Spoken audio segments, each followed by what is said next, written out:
I'm joined here by our panel, Alex Thompson, CNN political analyst, national political correspondent at Axios, Kristen Soltis Anderson, CNN political commentator and a Republican strategist, CNN political commentator Bakari Sellers, and Brad Todd, CNN political commentator and a Republican strategist. Welcome to all of you. Brad Todd, I do want to start with you on sort of the differences between the last. Honestly, we can start back in 2017 with that inauguration. Then we had another one in 2020. Neither one of them felt entirely. The 2017 inauguration was such a surprise. The city was in shock. Democrats were in resistance mode. Many Republicans, honestly, their heads were spinning.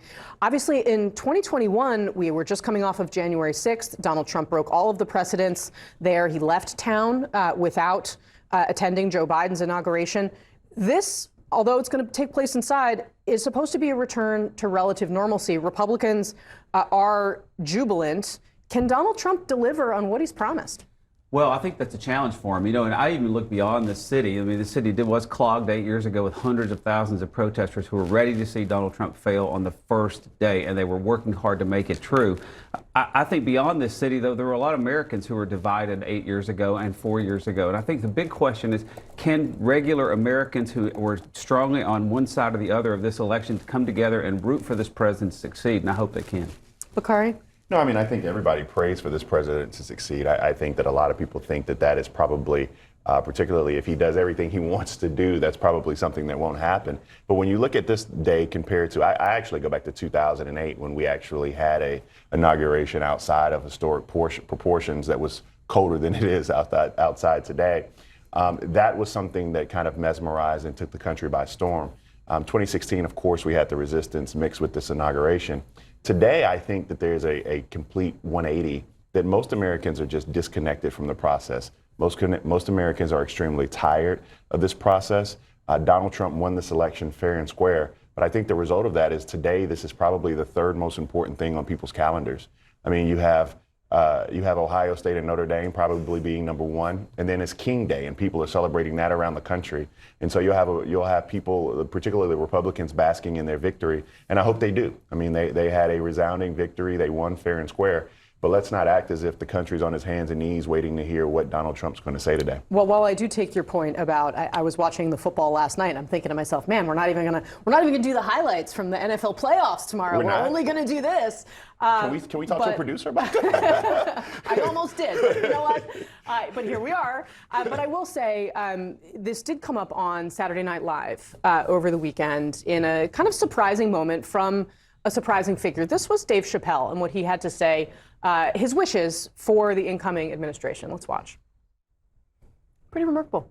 Very remarkable. I mean, you want to talk about a tone shift. Think about 8 years ago. It was the funereal playing of the song Hallelujah after Donald Trump won the first time. And now it's sort of being treated as if a normal Republican president is coming into office. And that to me is what is so striking. 8 years ago, I think there was a real sense, you called it head spinning, of are we going to do this? And now, especially for Republicans, there's really a feeling of, you're darn right we're going to do this. And Donald Trump is also different than he was 8 years ago. If 8 years ago he was coming into office, I don't want to say bewildered, but not necessarily sure of how to pull the different levers of power, I think today you are going to hear him both say and do things that show he is different and more ready to do big, bold action from the very get-go than he was 8 years ago. Alex Thompson, let's take a moment to reflect on the person who's leaving office here, and that's Joe Biden, who has, he leaves, our MJ Lee reporting, he's leaving embittered, right? He is at this point where there's all this reflection going on. The New York Times had this huge story over the weekend talking about how his advisors kind of protected him, led him to the decision to run again for re-election in April of 2023 at a time, and for a man who had basically staked his run in 2020 on this, on preventing Donald Trump from being in charge of the country again. It was an existential thing for him. And now the reflections on this day where he leaves office, trying to restore the normal trappings of a peaceful transfer of power, as the person who many are holding responsible for the return of Donald Trump. There's a real sense of mourning among a lot of people that worked for Joe Biden for a long time, given what you just said. And in some ways, he is a tragic figure because I think probably the defining virtue of Joe Biden is his resiliency, the fact that he never gives up, and then that ended up becoming a tragic flaw in the end because he didn't know when to exit the stage. The polling had been very, very, very clear for years that most people thought he was too old for a second term. They decided that they were going to gamble and say, no, it doesn't matter, that we can still win. And it was a gamble to run at 80 years old, just given how aging works, how father time works. And of course, he acknowledged in an exit interview with Susan Page, that it's possible he may not have actually been able to serve his term. And Bakari Sellers, Maureen Dowd, who's of course kind of writing from the left view, her headline is "Trump brings a chill to Washington," and she says the mood in Washington is very different this time. Instead of a rowdy resistance and a women's march that drew nearly 500,000 here, 5 million around the globe, we have Republicans who have gotten even more sheep-like and Democrats who still seem deflated and flummoxed with no compelling ideas or polls to lead them out of the wilderness. What is the path out of the wilderness? I mean, I disagree with Maureen Dowd. I think a lot of people are just resolved to allow the country to kind of reap the benefit of what they voted for.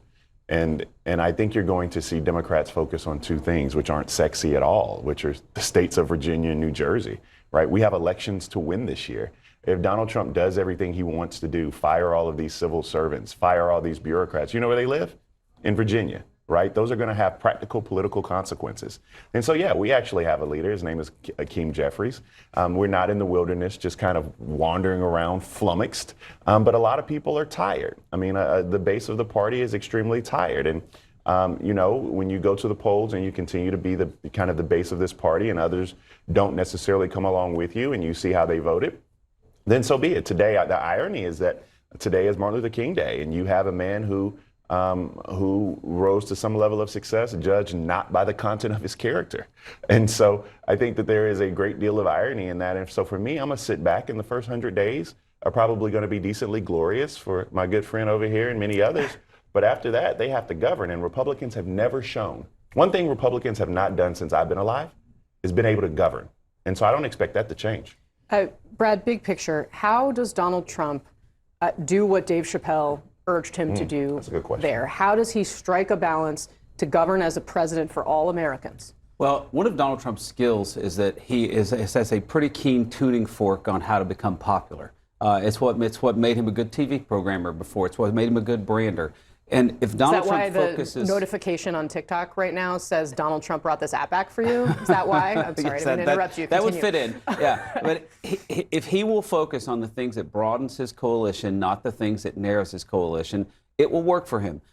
Joe Biden didn't do that. On Joe Biden's first day, he did a slew of executive orders that would lead to his downfall. He raised energy prices. He made a change on transgender legislation, and he also did immigration executive orders. In fact, he did 11 of them in the first 3 months that loosened the border. Joe Biden's policies led to his downfall. Donald Trump's key is policy to keep him popular.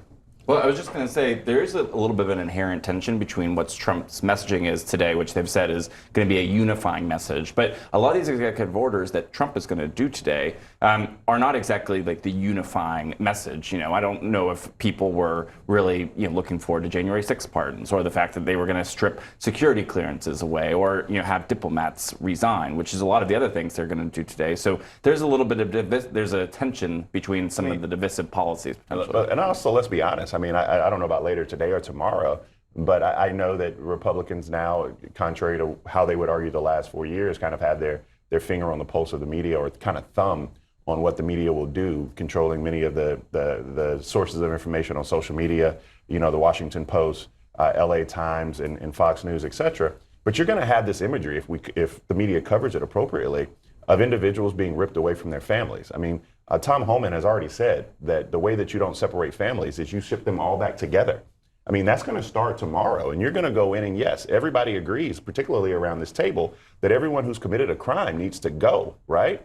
But that's not the only thing. When you walk into these homes and you have somebody who committed a crime who's there in a mixed status household, and there's a 10-year-old child there, you're going to send everybody back to a home that they don't know. That imagery should be, if we do our job, plastered across every screen in the country, and that is going to say, are you unifying the country or are you tearing it apart? But what is done by pen and phone can be undone by pen and phone. You're going to see Donald Trump today do a lot of things that Joe Biden was only able to do through executive power, not by bringing together the legislature. But the challenge for Donald Trump over the next 4 years is the same. If he only does things from the White House and does not bring together Congress along with him, including a House that is unbelievably narrowly divided, Donald Trump's legacy could also just be as easily undone. There are only going to be a few things done through Congress. It's just not possible. Republicans don't herd well, and a two-seat majority, it makes herding impossible. it sounds like you said they don't govern well. That's what I just said. But that's what it sounds. Herd, govern. Well, that's what it's going to mean in the end if they can't, right? They're going to have to be very focused and do things in the House that they can't do, like extending the current tax rates, right? If you don't want your taxes to go up, you got to root for Donald Trump and Mike Johnson to keep them where they are.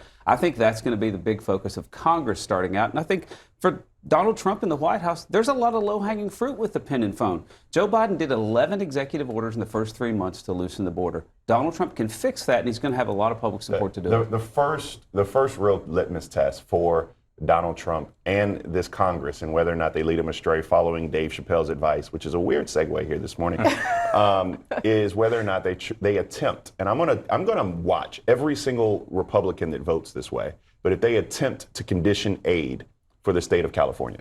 And I think if we see any conditions put on aid to the state of California, that is going to be the antithesis of what Donald Trump asked for. Because what happened in the Palisades, what happened along that coast is Democrats, Republicans, black, white, other, were all involved in one of the most devastating wildfires we've ever seen. They deserve a leader who's going to set aside all of that BS and make sure that they can get their lives back. Well, especially if he does it. Oh, I was just going to say, especially if he does it after Donald Trump's expected to go to California later this week, and then if Friday. they play political games, then You're not going to see any aid conditioned to individuals. But remember, Gavin Newsom was calling a special session to, quote, Trump-proof the state. So the California legislature cannot be at war with Donald Trump's administration and also ask him to bail them out. That's going to be a fact. It's called a It's natural going to be a fact. disaster. You're going to get aid to individuals for sure, but the state of California cannot be at See war that, with and Donald that's, Trump. and I that's will the just- antithesis to what Dave Chappelle was talking about. I will just say, right now we have this day, a national moment to think about how how it may be possible to come together. But what you guys are showing is that we may be just devolving right back into partisan back and forth as soon as everyone steps up. And that we stage, haven't even right? talked about Notre Dame and Ohio State. Go blue. Okay, that's all I have to say to that.